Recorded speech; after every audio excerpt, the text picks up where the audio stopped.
Substitution reaction में बढ़ते हैं आगे और डिस्कस करते हैं एनएसआर मैकेनिज्म।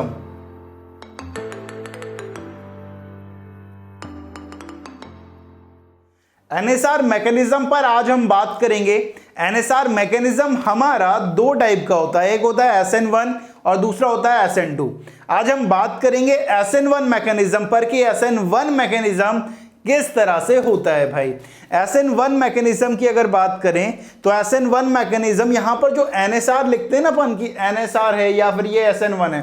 SN का मतलब होता है न्यूक्लियोफिलिक सब्स्टिट्यूशन रिएक्शन, और ये जो 1 आ रहा है या जो SN2 में 2 आता है, जो ये जो 1 और 2 है वो ये बताता है कि यहां पर जो SN1 है, यहां पर जो ये जो 1 आ रहा है वो ये डिनोट कर रहा है कि जो हमारी रेट डिटरमाइनिंग स्टेप है, दैट इज RDS जो होने वाली है वो यूनिमॉलिक्यूलर होने वाली है, उसकी मॉलिक्यूलरिटी 1 होने वाली है। याद रखना है, ऐसा कुछ लोग बोलते हैं कि ये फर्स्ट ऑर्डर काइनेटिक्स को फॉलो करती है इसलिए ये 1 को डिनोट करता है, और SN2 में 2 इसलिए आता है क्योंकि वो सेकंड ऑर्डर काइनेटिक्स को फॉलो करती है। भाई गलत बात है, ठीक है, फर्जी बातें हैं वो। यहां पर ये ध्यान रखना है, ये जो 1 है वो ये डिनोट कर रहा है कि जो हमारी RDS है, that is rate determining step, वो क्या है भाई, यूनिमॉलिक्यूलर है, उसकी मॉलिक्यूलरिटी 1 होने वाली है। तो जो SN1 है उसे अपन एक एग्जांपल के थ्रू समझते हैं। एग्जांपल हमारे पास कुछ इस तरह से, मैंने 3 डिग्री हाईलाइट लेके रखा हुआ है, ठीक है, उस पर मैं OH माइनस का टेक करवा रहा हूं और प्रोडक्ट बना रहा हूं। अब ये प्रोडक्ट किस तरह से बना होगा और रिएक्शन किस तरह से चली होगी उसकी बात करते हैं कि रिएक्शन को हर एक पॉइंट को अपन क्लियर करते हुए चलेंगे। यहां पर कुछ पॉइंट्स हैं जिन्हें हम फॉलो करेंगे और SN1 हमारे दिमाग में बिल्कुल एकदम छप जाएगी, एकदम क्लियर हो जाएगी। अब वो क्या क्या पॉइंट हैं इसकी बात करते हैं। तो सबसे पहला पॉइंट कि जो SN1 मैकेनिज्म होता है वो मल्टी स्टेप मैकेनिज्म होता है, मतलब एक से ज्यादा स्टेप में वो कंप्लीट होता है। लेकिन ये जो अपन ने एग्जांपल लिया है ना वो 2 स्टेप का मैकेनिज्म है, 2 स्टेप में वो मैकेनिज्म कंप्लीट हो जाएगा, ठीक है। दूसरा पॉइंट ये आता है कि यहां पर पहली स्टेप में आयनाइजेशन होता है, आयनाइजेशन होता है। आयनाइजेशन हो रहा है मतलब ये जो 3 डिग्री हैलाइड है वो आयनाइज होगा, ये कैटायन बनाएगा और ये एनायन बन गया। भाई अब यहां पर जो आयनाइजेशन हुआ है, ठीक है, पहले स्टेप में आयनाइजेशन हुआ है, ये जो स्टेप है वो रिवर्सिबल होती है। रिवर्सिबल मतलब आगे भी जा सकती है और पीछे भी जा सकती है। रिवर्सिबल है, स्टेप 1 है, स्लो है, अगर स्लो है तो क्या होने वाली है, RDS होने वाली है, रेट डिटरमाइनिंग स्टेप। अभी देखो ये RDS अगर है तो यहां पर इसकी मॉलिक्यूलरिटी क्या होने वाली है, इस रिएक्शन की मॉलिक्यूलरिटी 1 होने वाली है। मैंने कहा था ना कि SN1 में जो 1 है वो ये बताता है कि जो RDS है वो हमारी यूनिमॉलिक्यूलर है। और यहां पर आप देखकर बता भी सकते हो, आपने अगर केमिकल काइनेटिक्स अगर पढ़ लिया है बाबा जी से, अगर नहीं पढ़ा है तो भाई केमिकल काइनेटिक्स फिजिकल वाले सेक्शन में जाओ, केमिकल काइनेटिक्स पढ़ो, वहां पर बाबा जी ने बताया है भाई मॉलिक्यूलरिटी और ऑर्डर ऑफ रिएक्शन में डिफरेंस, तो वहां से सीख के आओ, ठीक है। तो यहां पर मॉलिक्यूलरिटी कितनी होने वाली है, 1 होने वाली है, ठीक है। नेक्स्ट पॉइंट जो आता है वो ये आ रहा है कि पहले स्टेप में आयनाइजेशन हो चुका है, ठीक है। तो नेक्स्ट पॉइंट ये है कि यहां पर जो PPS होता है, PPS जानते हो ना भाई, पोलर प्रोटिक सॉल्वेंट, यहां पर फेवरेबल कंडीशन बनाता है, क्योंकि जो आयन फॉर्म्ड हुए हैं आयनाइजेशन में ये आयन फॉर्म्ड हुए हैं वो क्या करते हैं, PPS उसे स्टेबलाइज कर देता है। आप जानते हो PPS क्या करता है, इनका सॉल्वेशन करता है और सॉल्वेशन में वो इसका चार्ज कम कर देगा, और चार्ज जैसे ही कम होगा इनकी स्टेबिलिटी बढ़ जाएगी। तो SN1 के लिए जो PPS है वो क्या करता है, एक फेवरेबल कंडीशन पैदा करता है, ठीक है। नेक्स्ट पॉइंट यहां पर आता है कि सेकंड स्टेप में आपका न्यूक्लियोफाइल अटैक करता है फास्टर रेट से। कि बाबा जी फास्टर रेट से क्यों अटैक कर रहा है, क्योंकि ये जो कैटायन बना है ना उसकी स्ट्रॉन्ग टेंडेंसी है इलेक्ट्रॉन को एक्सेप्ट करना, क्योंकि चार्ज है तो अनस्टेबल है। भाई सब ये चाह रहा है कि मैं न्यूट्रल हो जाऊं, और न्यूट्रल होने के लिए इलेक्ट्रॉन को एक्सेप्ट करना पड़ेगा। तो सेकंड स्टेप न्यूक्लियोफाइल अटैक करता है फास्टर रेट से, तो फास्टर रेट से ये अटैक करेगा OH नेगेटिव, यहां पर ये OH नेगेटिव अटैक करेगा हमारा और क्या बनाएगा, प्रोडक्ट बना देगा। सेकंड स्टेप फास्ट होती है। तो अभी तक ये बात करी कि SN1 जो रिएक्शन है हमारी वो मल्टी स्टेप की होती है, लेकिन ये एग्जांपल 2 स्टेप का मैकेनिज्म है। पहली स्टेप में आयनाइजेशन होता है, रिवर्सिबल रिएक्शन होती है, स्लो होती है, RDS होती है। दूसरा पॉइंट यहां पर पीपीएस फेवरेबल कंडीशन पैदा करता है क्योंकि जो आयन फॉर्म्ड हुए हैं आयनाइजेशन से वो स्टेबलाइज होते हैं पीपीएस से, सॉल्वेशन होता है उनका। और सेकंड स्टेप में न्यूक्लियोफाइल अटैक करता है फास्टर रेट से because cation have strong tendency to accept electron pair from nucleophile. ठीक है, यहां तक की बात कर लिए। अब नेक्स्ट आगे बढ़ते हैं। आगे ये बात आ रही है हमारे पास कि यहां पर जो रेट ऑफ रिएक्शन है, ठीक है, काइनेटिक्स की बहुत बात करेंगे आज अपन। जो रेट ऑफ रिएक्शन है वो डायरेक्टली प्रोपोर्शनल है कॉन्सेंट्रेशन ऑफ अल्काइल हैलाइड की power 1 into concentration of nucleophile की पावर 0। मतलब ये न्यूक्लियोफाइल की कॉन्सेंट्रेशन पर डिपेंड ही नहीं कर रही है, रेट डिपेंड ही नहीं कर रही। चाहे न्यूक्लियोफाइल आपका वीक हो, स्ट्रांग हो, ज्यादा हो, कम हो, कोई मैटर नहीं करने वाला है क्योंकि इसकी जो रेट है वो न्यूक्लियोफाइल पर डिपेंड ही नहीं कर रही है। मतलब ये फर्स्ट ऑर्डर काइनेटिक्स को फॉलो कर रही है पहली बात तो, और न्यूक्लियोफाइल की स्ट्रेंथ पर डिपेंड ही नहीं कर रही है। अगर न्यूक्लियोफाइल की स्ट्रेंथ पर डिपेंड नहीं कर रही है तो अपन ऐसा बोल सकते हैं ना कि SN1 में हमें वीक न्यूक्लियोफाइल जरूरत पड़ती है भाई। तो हम स्ट्रॉन्ग क्यों लेंगे जब वीक से काम चल जाएगा, क्योंकि यहां पर तो जो रेट है वो न्यूक्लियोफाइल की स्ट्रेंथ पर डिपेंड ही नहीं कर रही है। तो SN1 में वीक न्यूक्लियोफाइल की जरूरत होती है। कभी कभार क्या होता है आपको वीक न्यूक्लियोफाइल देता ही नहीं है, तो इस केस में जो आपका पीपीएस होता है ना, जैसे वाटर हो गया, वाटर भी पीपीएस है, तो वाटर उस केस में न्यूक्लियोफाइल की तरह काम कर देता है। मतलब OH नेगेटिव वहां पर न्यूक्लियोफाइल की तरह काम कर देता है। तो SN1 में वीक बेस की रिक्वायर्ड होती है भाई। अगर बेस गिवन नहीं है तो पीपीएस भी हमारा बेस की तरह एक्ट कर सकता है। नेक्स्ट पॉइंट अगर बात करें, नेक्स्ट पॉइंट बहुत इंपॉर्टेंट, यहां से क्वेश्चन डेफिनेटली बनता है। नेक्स्ट पॉइंट ये आ रहा है कि जो रिएक्टिविटी है SN1 की वो डायरेक्टली प्रोपोर्शनल हो रही है स्टेबिलिटी ऑफ कार्बोकैटायन। कार्बोकैटायन जितना ज्यादा स्टेबल उतनी ज्यादा रिएक्टिविटी भाई। तो कार्बोकैटायन को स्टेबल करेंगे अपन, ये ध्यान रखना है। ठीक है, जैसे कि एग्जांपल की अगर बात करें तो बेंजाइलिक कैटायन सबसे ज्यादा स्टेबल। बेंजाइलिक मतलब बेंजीन के कनेक्टेड में कॉन्जुगेशन में जो कैटायन बनेगा वो ज्यादा स्टेबल क्योंकि रेजोनेंस हो जाएगा वहां पर। देन अलाइलिक, अलाइलिक में भी रेजोनेंस हो जाएगा। देन 3 डिग्री मतलब 3 कार्बन से वो सराउंड होगा, मतलब आई इफेक्ट बहुत ज्यादा होगा या H इफेक्ट बहुत ज्यादा होगा। देन 2 डिग्री, देन 1 डिग्री, ऐसा ऑर्डर अपन लिख सकते हैं। एक और ऑर्डर आपकी एनसीईआरटी में गिवन है, जब आप हैलो अल्केन्स हैलो अरीन्स पढ़ते हो, SN1 SN2 वहां पर आती है तो ध्यान रखना है वहां पर एक एग्जाम्पल गिवन है। एग्जाम्पल गिवन है सबसे ज्यादा रेट जो होगी वो RI के केस में होने वाली SN1 की, then RBRK, then RCl, then RF। ऐसा क्यों कहा है? यहां पर तो कैटायन तो फिक्स है ना, कैटायन तो फिक्स बन रहा है भाई, न्यूक्लियोफाइल भी फिक्स है। बस ये क्वेश्चन किससे सॉल्व हुआ है? लिविंग टेंडेंसी ऑफ ग्रुप से, क्योंकि हमारी NSR तो 3 फैक्टर पर डिपेंड कर रही थी। पहला factor steric hindrance, steric hindrance तो फिक्स है। दूसरा लिविंग टेंडेंसी ऑफ ग्रुप अलग अलग हैं, और आप जानते हो हैलोजन में सबसे अच्छा लिविंग ग्रुप कौन होता है? आयोडीन, और आयोडीन अच्छा है तो जल्दी से निकलेगा, और जल्दी से निकलेगा तो न्यूक्लियोफाइल आसानी से अटैक करेगा और रिएक्टिविटी ज्यादा आती है। ये एनसीईआरटी में मिलेगा आपको भाई।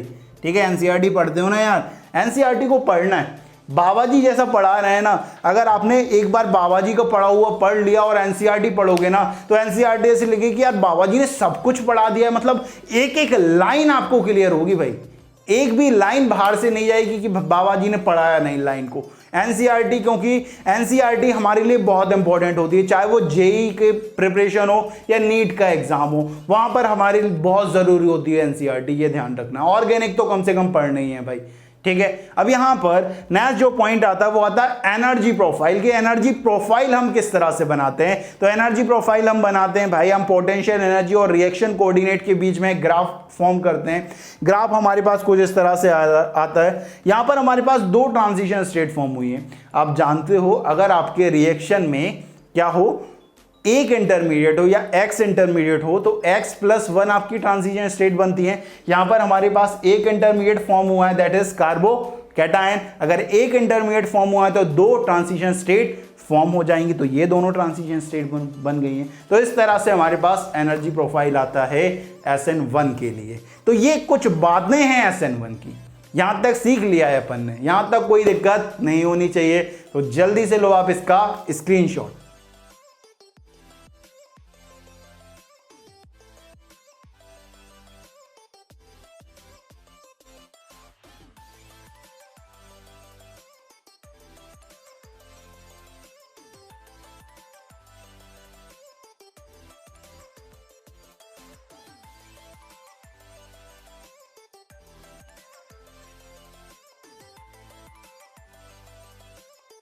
तो एनएसआर भाई एकदम हमारा SN1 मैकेनिज्म बिल्कुल क्लियर होने वाला है। ठीक है, कुछ पॉइंट्स हैं, देख लिया है भाई कि 2 स्टेप का मैकेनिज्म, पहले स्टेप में आयनाइजेशन होता है, आरडीएस होती है, स्लो होती है, रिवर्सिबल होती है, पीपीएस फेवरेबल कंडीशन। दूसरे स्टेप में हमारा न्यूक्लियोफाइल अटैक करता है फास्टर रेट से, क्योंकि जो कार्बोकेटायन है उसकी स्ट्रॉन्ग टेंडेंसी होती है इलेक्ट्रॉन पेयर को एक्सेप्ट करे भाई वो। ठीक है, और यहां पर रिएक्टिविटी देख लिए, कार्बोकेटायन की स्टेबिलिटी और एनर्जी प्रोफाइल, ये सारी बातें अपन कर चुके हैं। तो बढ़ते हैं आगे और इसकी स्टीरियो केमिस्ट्री डिस्कस करते हैं। तो चलिए डिस्कस करते हैं इसकी स्टीरियो केमिस्ट्री।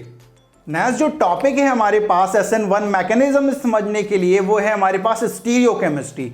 स्टीरियो केमिस्ट्री बहुत इंपॉर्टेंट पार्ट है भाई SN1 मैकेनिज्म का, क्योंकि अगर स्टीरियो केमिस्ट्री नहीं आती ना तो एनएसआर में बहुत ज़्यादा गड़बड़ होने वाली है, प्रोडक्ट फॉर्मेशन में बहुत ज़्यादा गड़बड़ होने वाली है। और स्टीरियो केमिस्ट्री, स्टीरियो आइसोमेरिज्म बाबा जी पहले पढ़ा चुके हैं। बाबा जी ने इसलिए पहले स्टीरियो आइसोमेरिज्म पढ़ाया था क्योंकि यहाँ पर वो काम आने वाला है। जिसने अभी तक स्टीरियो आइसोमेरिज्म नहीं पढ़ा है वो सबसे पहले स्टीरियो आइसोमेरिज्म पढ़े भाई, क्योंकि उसके बगैर आप ऑर्गेनिक केमिस्ट्री अच्छा नहीं कर सकते हो, ये ध्यान रखें भाई।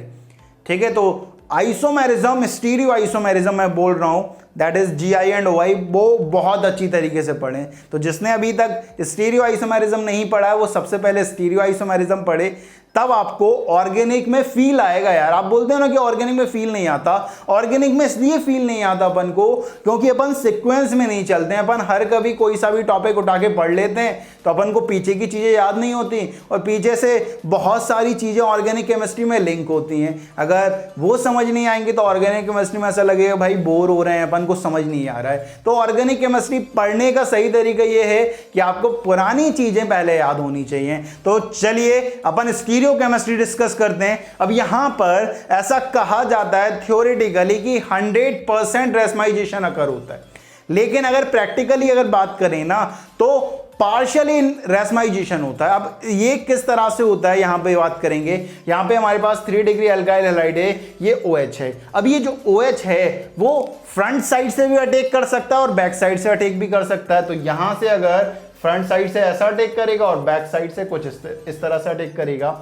सपोज कि अगर ये R कॉन्फ़िगरेशन है, इसकी क्या कॉन्फ़िगरेशन है, R कॉन्फ़िगरेशन है। अगर ये बैक साइड से अटैक करता है तो इसकी कॉन्फ़िगरेशन क्या हो जाती है, S हो जाती है, और फ्रंट साइड से अटैक करता है तो इसकी कॉन्फ़िगरेशन क्या रहेगी, R हो जाएगी। अगर यहां से R से अगर S हो रहा है मतलब यहां पर क्या हो रहा है, इन्वर्जन हो रहा है, और R से R हो रहा है मतलब रिटेंशन हो रहा है। पहले जैसी कॉन्फ़िगरेशन थी वही हो रही है। लेकिन एक बात ध्यान रखना है कि यहां पर थ्योरेटिकली अगर बात करें, कुछ लोग ऐसा कह देते हैं कि 100% रेसमाइजेशन अकर होता है SN1 में। गलत बात है भाई, ये ध्यान रखना।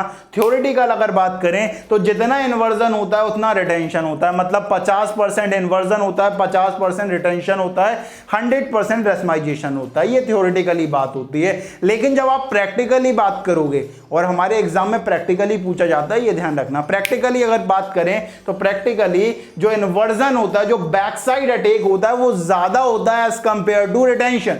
ऐसा क्यों कहते हैं, क्योंकि फ्रंट साइड से लिविंग ग्रुप लीव करता है और वहीं से न्यूक्लियोफाइल अटैक करेगा तो उसे थोड़ी सी परेशानी तो होने वाली है ना, उसमें स्टेरिक हिंड्रेंस लगने वाला है। तो बैक साइड अटैक ज्यादा डोमिनेंट होता है as compare to front side. तो हमारे लिए जो इन्वर्जन आता है प्रैक्टिकली वो अप्रोक्स 51% आता है और रिटेंशन 49% आता है, मतलब इन्वर्जन ज्यादा आ रहा है रिटेंशन से। अगर इन्वर्जन ज्यादा आ रहा है तो रेसमाइजेशन भाई 100% नहीं होने वाला, 100% रेसमाइजेशन हो ही नहीं सकता है क्योंकि इन्वर्जन ज्यादा है। अगर इन्वर्जन ज्यादा है तो पार्शियल रेसमाइजेशन होता है और लगभग 98% हमारा रेसमाइजेशन होता है। ऐसा क्वेश्चन AIPMT 2015 में आया था भाई, डिट्टो पूछा था। उसने पूछा था कि SN1 में क्या कंप्लीट रेसमाइजेशन होता है या पार्शियल होता है। तो याद रखना है कि पार्शियल रेसमाइजेशन होता है। ये थ्योरेटिकल बातें, और थ्योरेटिकल का कोई लॉजिक नहीं होता, प्रैक्टिकल इंपॉर्टेंट है, एक्सपेरिमेंटल इंपॉर्टेंट है। तो प्रैक्टिकली पार्शियल रेसमाइजेशन अगर होता है, ये ध्यान रखेंगे। ठीक है, तो स्क्रीनशॉट लो रफ्तार में।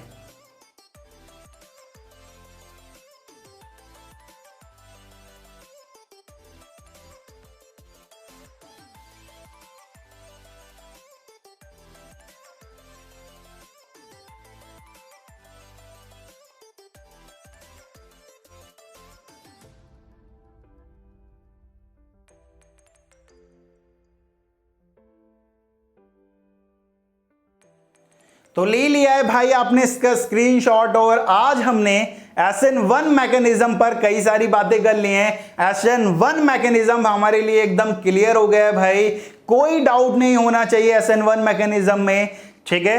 तो आज हमने SN1 मैकेनिज्म पर बात कर ली है। नेक्स्ट वीडियो में अपन SN2 मैकेनिज्म पर बात करेंगे। तो इस वीडियो में बाबा जी की तरफ से इतना ही, लेकिन जाने से पहले भाई लाइक करो, शेयर करो और सब्सक्राइब करना बिल्कुल मत भूलो। तो इस वीडियो में बाबा जी की तरफ से इतना ही। जय हो।